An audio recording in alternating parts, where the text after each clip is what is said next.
Welcome back to my channel. So, ayan, it's another day, it's another life. It's another day to be thankful and to be grateful kasi we're still alive and nasaksihan natin yung bagong umaga, nakakasama natin yung mga mahal natin sa buhay.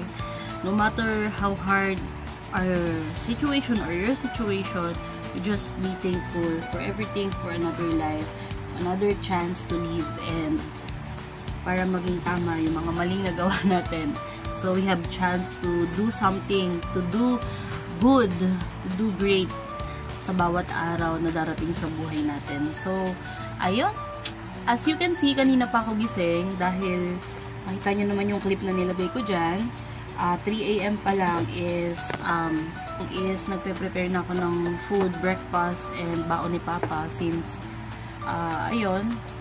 And, as of now, currently, nagbe-breakfast na kami ni baby. Ito, sinusubuan ko siya dito. Kaya, busy-busy ako. And, ayun, kanina, after ko magluto, 3 AM ako nung nagluto. Tapos, tuloy-tuloy na hanggang ngayon, gising pa ako. Dahil, after that, nag-edit-edit na ako ng mga videos, nag-posting na ako and all. So, ayun, happy ako na maaga ko natapos yung mga iba kong task. And, talagang hindi na tatapos yung gawain ko. And, mamaya rin, mag-shoot pa ako for another brand. And, ayun. So, guys, kakain na muna kami ng breakfast ni baby. Tapos, ayun.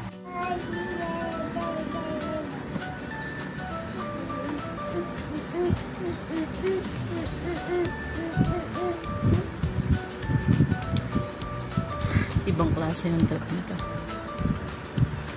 Kasi silip siya dun sa loob ng box.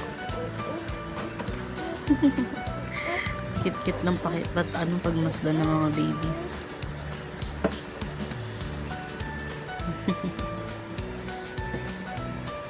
Gusto niyang kunin yung nasa loob. May plastic sa loob. Ayun, nakuha niya.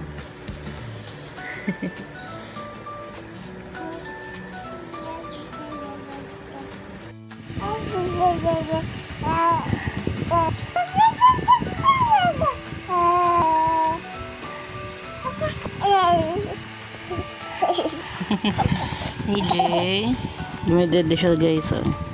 Hello. Hello. Hello. Ang lakas ng topak niyan. Kahit na sobrang pogi yan.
Pansin ko na parang may mga tumutubo na ng mga bagong pimple sa mukha ko.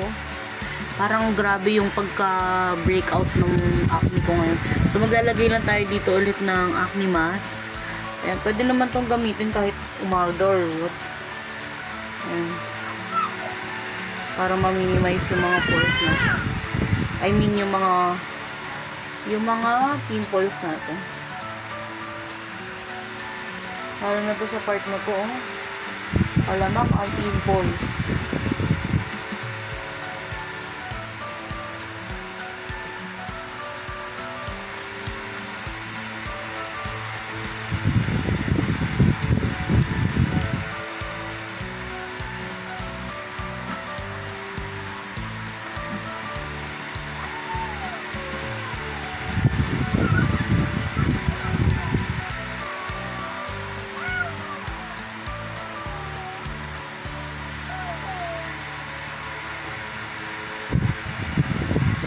So, ayan, mukha na naman tayong multo. So, ayan. Pero thankful ako dito sa Acne Mud Mask ng Dermida. Very useful talaga siya. So, guys, if you're looking on ganito, yung talagang effective, mabilis yung ano niya, yung epekto niya. Mami-minimize agad yung pimples. Why not? So, dito na kayo sa Acne Mud Mask. Sobrang highly recommended. Ramdam na ramdam ko na agad yung epekto niya, guys. Nag-ano siya, parang binabanat yung mukha ko. So, ayan. Dito rin sa part na to. Mamaya ilamusan natin to. Bababad lang natin siya for a while. As a mom, may mga bagay na nakakatuwa na nakakainis. Katong ginagawa nitong batang bulinggit na to. Kinalot yung mga things ko. Pero hinahayaan ko lang siya kasi para masaya siya, para di siya magtupak. Pag sawa na siya, tulog na siya, pwede ka nang ayusin yung mga kinalat niya. Binibigyan ko siya ng time na mag-explore. Basta wag lang yung mga dangerous things. Hello guys, so sleep si baby ngayon and mag-haircut tayo ng buhok natin. Tatanggalin lang natin yung mga split ends. Actually, nanood ako sa YouTube kung paano gawin yung pagtanggal ng split ends. So, may mga nakita kasi ako mga sirang buhok dito. So, for me, hindi ko siya panghihinayangan kaysa naman kumalat siya. Ayan. Kasi kapag kumalat to, mas madadamage din yung mga ibang buhok natin. So, ayan. Ititrim-trim lang natin. Siyempre, susuklayin muna natin.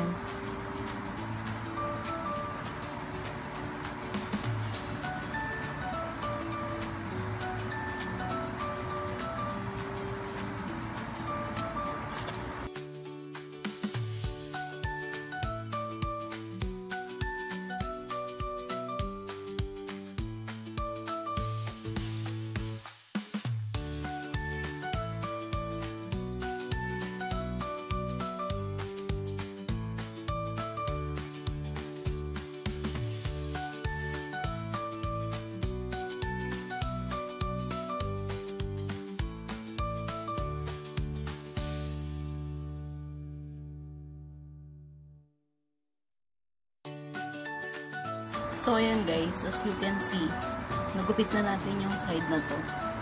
Mas mukha na siyang healthy. Kasi nabawasan na yung mga split ends. Dito naman, halata nyo na puro damage. Marag-nagarag siya. Ayan o. So, tapos na tayo dito sa kabila. Dito na tayo sa kabila.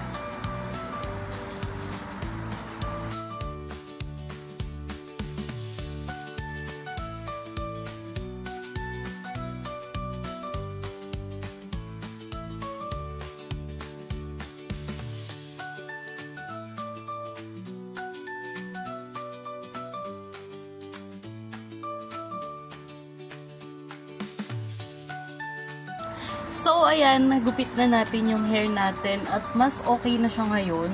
Actually, hindi siya nagpantay sa part ng yung part dito sa kabila, kasi diba hinati ko yan, yung isa nandito, tapos yung isa nandito. Yung part na to, mas maikse since mas marami yung damage dito. Ayan, mas marami yung damage. Actually, meron pang konti. Pero feeling ko, mauubos yung buhok ko kapag... Ayan. Alam niyo, sa totoo lang, gustong gusto kong humaba yung buhok ko. Pero kung puro damage lang din, parang wag na, di bali na lang. Diba? So, gugupitin na lang natin yung mga may damage. Hindi natin pang hinayangan, di bali na umikse yung buhok natin. Ang importante, hindi na kumapal o mas lumala yung pagka-damage na. Pero ayun, tsaka mas okay na kapag sinusuklean ko kasi nung hindi ko pa to ginugupitan, every time nasusuklean ko siya, maano siya, ang tawag doon, matigas yung bandang ilalim. Pero ngayon, ayan, nasusuklay ko na ng diretso. Tapos mas mukha na siyang healthy, ayan. Diba? Mas mukha na siyang healthy. Mas mukha nang healthy yung buhok natin. Kesa dun sa puro damage. Ayan. Pag ginanyan mo, hindi nakita yung mga damage. Hindi nga lang pantay, pero mas okay nang tignan. Kesa sa puro damage. So, ayan. Nagising na nga pala si baby. Nagising siya sa aso. Kasi, ayan, katulad. Pag tumataho yung aso, nagugulat siya. Eh, wala ako sa tabi niya. Siyempre, ano pa ba? Inuna natin yung buhok natin.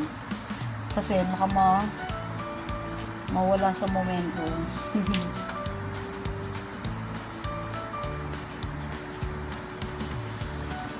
Naglalaro si baby ngayon. So, ayun guys, maliligo na muna ako since puro buhok ako para hindi mangati si baby. Oh guys, tignan nyo naman yung hair ko ngayon. Mas okay na, diba? Kahit mas maiksi na siya, eh, healthy naman tingnan. Looks healthy. Hindi katulad kanina na puro damage. So, ayun. Huwag tayong manghinayang sa mga bagay na hindi worth it.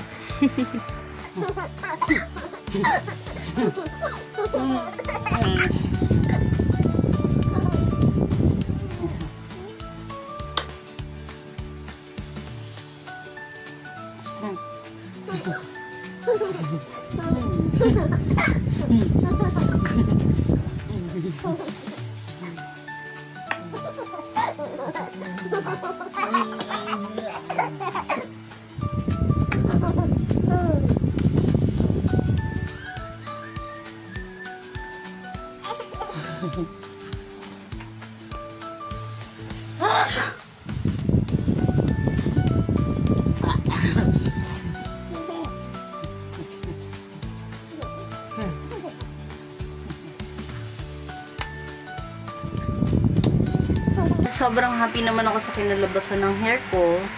Mas umokay na siya ngayon, wala nang sumasabit-sabit. Tapos talagang mas madulas na tignan at saka hawakan. Unlike nung meron pa mga split ends, lagi sumasabit, lagi nagbubuhol-buhol. Tapos yung buko hindi gumagalaw-galaw sa akin, ganyan. Pero ngayon, ayan, mas okay na, tsaka mas magaan. Kaya importante talaga na tinatanggal natin yung mga split ends natin, guys. Huwag tayo manghinayang sa, diba, yung buhok natin. Katulad ko kasi gusto ko magpahaba ng buhok. Kaso nga ganun yung nangyayari sa buhok ko. So, I have no choice. Kailangan ko talaga siyang i-let go. Kasi nga, kung yun naman yung magiging cause ng pagkasira pa ng iba kong buhok, eh, kailangan ko na siyang tanggalin. So, ayun, may gagawin nga pala ako. We have project for today. Ididikit ko itong mga pinaprint ko kay ate na na mga alphabets, tawag dito, shapes, numbers para kay baby. So, ayun, nakita niya. Nagmamadali siya. Nagmamadali. Ayan, nakita niya, oh, nagmamadali. Gustong kunin. Hindi pa din, didikit ko muna yan sa didikit ko muna sa wall, ha?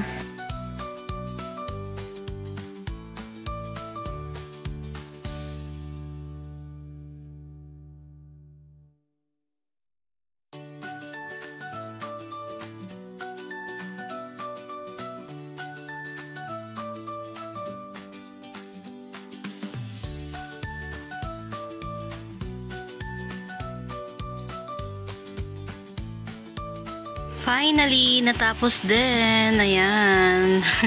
Ayan, tuwan-tuwa si baby. At least mapafamiliarize niya na yung mga basic like ABC, numbers, colors, and shapes. Tapos, ayun. Sabi ko nga naman sa inyo, meron akong mga ganyan, digital product. So, pinaprint ko lang yan kay ate. So, ayan guys, dinner natin pares. Tingnan nyo naman yung pares. Pares na puro sabaw. Ayan o, tingnan nyo. Hindi namin sasabihin kung saan namin to nabili. Pero wala siyang, ganyan lang siya. So ayan guys, kain tayo. Happy tayo kasi may food tayo. Be grateful.